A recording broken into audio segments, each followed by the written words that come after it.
मैं 17 तारीख को रात को कुछ परेशानी में था, तो रात को करीब 1-1:30 बजे डॉक्टर साहब को फ़ोन किया, डॉक्टर रमाकांत जी को।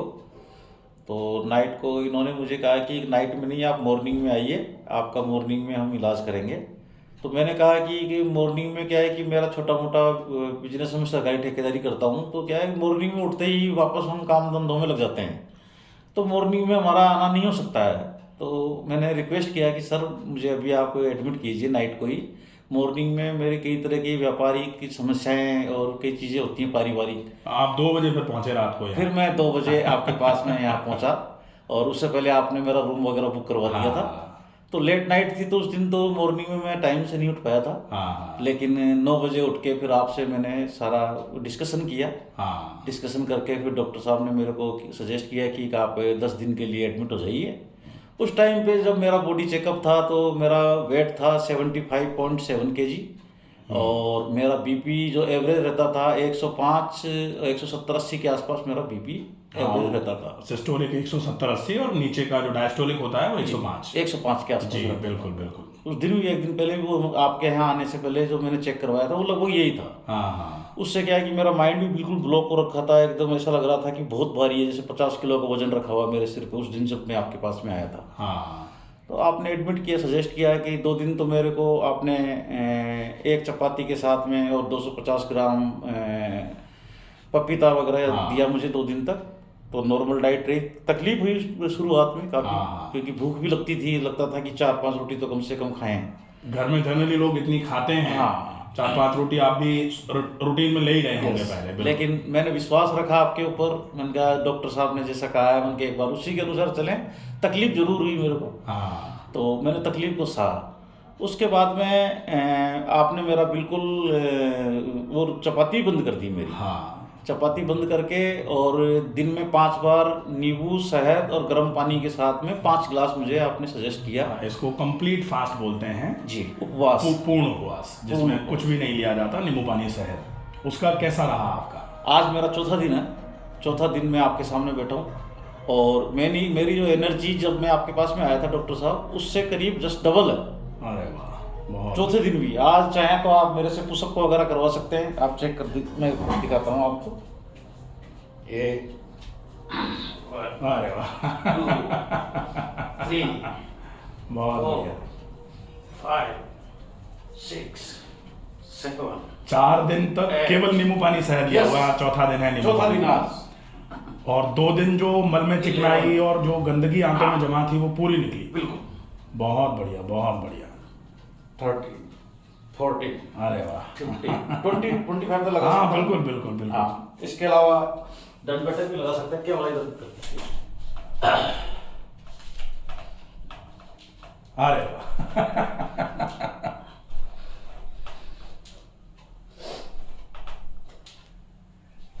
ये 4 दिन के उपवास के बाद की स्थिति है। लोगों को लगता है कि उपवास करेंगे तो कमजोरी आ जाएगी, और यहाँ बिल्कुल कुछ भी नहीं खाया गया है। केवल नींबू पानी और शहद तो केवल इसलिए दिया जाता है कि ब्रेन को ऊर्जा मिलती रहे।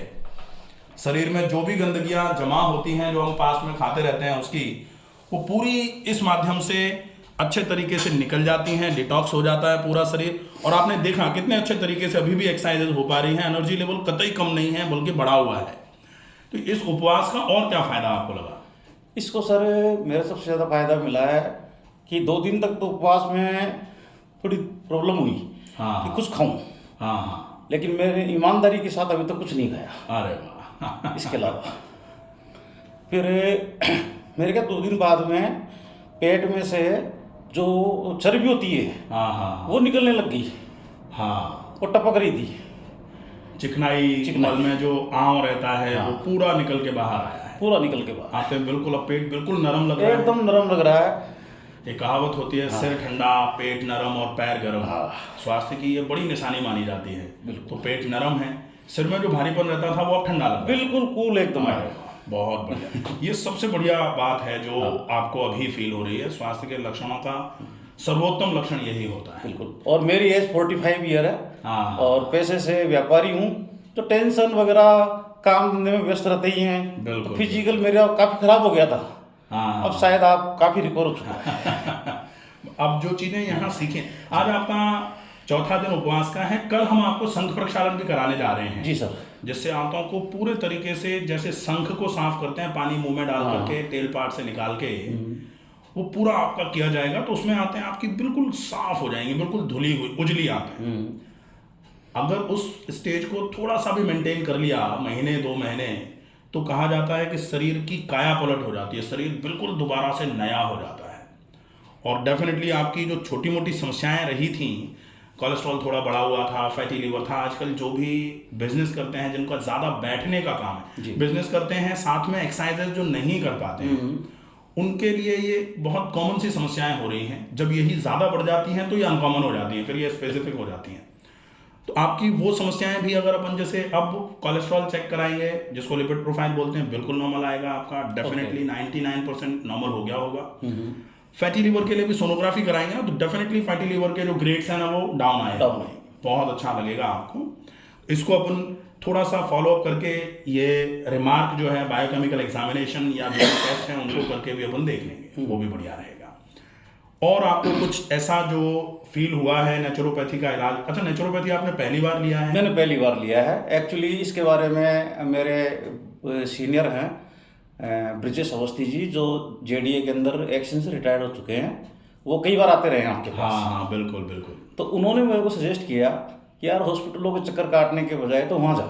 हाँ। और रमाकांत जी के मेरे मित्र हैं, मैं उनको बोल देता हूँ, आपको बोला भी होगा उन्होंने। हाँ, बिल्कुल। तो फिर उनके कहने से फिर मैं यहाँ आया। हाँ, बहुत बढ़िया। आपको यहाँ आने के बाद बहुत अच्छा लग रहा है? बहुत अच्छा लग रहा है। और कुछ जो आप लोगों को बोलना चाहें? मैं तो यही बोलूँगा कि किसी को हॉस्पिटल की दवाइयाँ लेने की ज़रूरत नहीं है। मैंने खुद दवाइयाँ, लाखों रुपए की दवाइयाँ मैंने खाई है, मेरे परिवार वालों को खिलाई है। किसी को हॉस्पिटल जाने की ज़रूरत नहीं है। सब लोग यहाँ आएँ, मतलब ऐसा नहीं कि ये कोई प्रचार की बात है, वो बात नहीं है, ये मेरे मन की बात बता रहा हूँ। कहीं मेडिकल स्टोर पे जाने की ज़रूरत नहीं है, किसी डॉक्टर के पास जाने की ज़रूरत नहीं है। आप यहाँ आइए नवनीत में, यहाँ पे जो चीज़ मिलती है, कोई दवाई नहीं मिलती, सिर्फ नेचर का ट्रीटमेंट होता है। हवा, पानी, मिट्टी और यहाँ का खाना, ये है यहाँ का इलाज। बहुत बढ़िया, बहुत बढ़िया। आप भविष्य में आने का प्लान करेंगे? बिल्कुल, मैं अप्रैल में प्लान कर रहा हूँ वापस आने का। एक्चुअली अभी तो थोड़ी सर्दी ज़्यादा थी, मौसम ठंडा था। मौसम ठंडा, बहुत ज़्यादा ठंडा था, बहुत ज़्यादा, जिसकी वजह से मैं पूरी एक्टिविटीज़ आपके यहाँ की नहीं ले पाया, कहीं छूट गई मेरे से। बिल्कुल, क्योंकि बहुत ज़्यादा ठंड थी। अप्रैल में आने का? अप्रैल में मेरा आने का है सर। जनरली क्या होता है हॉस्पिटल में, जैसे मैंने ये सवाल किया कि आप दोबारा आने का प्लान कर रहे हैं, ये सवाल ही बहुत गलत होता है हॉस्पिटल में बैठ के। नहीं ऐसा, लेकिन ये हॉस्पिटल नहीं है, ये हॉस्पिटल, ये सर्विसिंग सेंटर टाइप का हम मानते हैं इसको, कि शरीर की जैसे गाड़ी की सर्विस करते हैं ना, तो सर्विस सेंटर वाले बोलते हैं वो टाइम भी होता है गाड़ी का। हाँ, या तो इतने टाइम के अंदर या इतने किलोमीटर के बाद। तो अपने तो यही है कि साल में कम से कम एक बार तो जरूर आना चाहिए। बहुत बढ़िया। और मैं तो पक्का आऊंगा सर, एक बार तो अप्रैल में आऊंगा, फिर एवरी ईयर मिनिमम 10 डेज तो पक्का आऊंगा। बहुत बढ़िया। Thank you. Okay, thank you sir.